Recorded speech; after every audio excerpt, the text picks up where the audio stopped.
Physically, what is aliveness? Aliveness is timing, energy, motion. So timing is that intrinsic sense of timing that comes when you're working against a resisting opponent. It's not in a pattern, it's not choreographed. The moment you put it in a pattern or you choreograph it, then it becomes a two-person form. It's no longer alive, and you're not going to develop timing from it.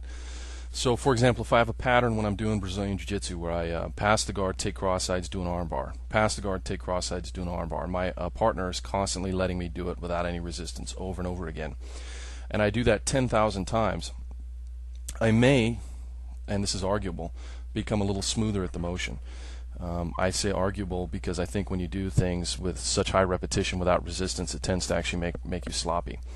But there's no timing. So even if I do that form of training method for, say, 3 years, when it comes time to actually work against a resisting opponent, I'm still going to suck. I'm going to get stuck in the guard. If I'm fortunate enough to pass the guard and get on top, it's probably highly unlikely I'd get the arm bar.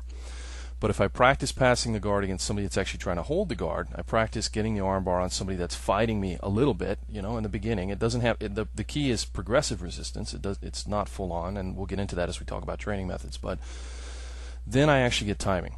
So again, anytime you put something into a form or a choreographed, two-person dance, there's no timing. So it has to have timing, it has to have movement. We want that movement to be real, like it would be in the match or a fight.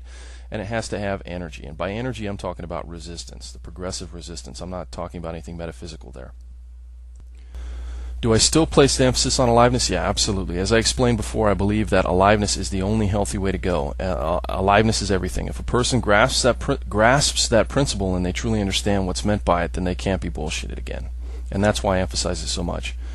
I'm always being asked, what's better, this style or that style? What don't you drill anymore? Why do you do this? Why do you say this doesn't work and this works, and and so forth and so on? And all those questions become answered immediately once the person understands for themselves what aliveness means. So once they grasp what that means, then 1,001 of their questions are answered for them. It's everything.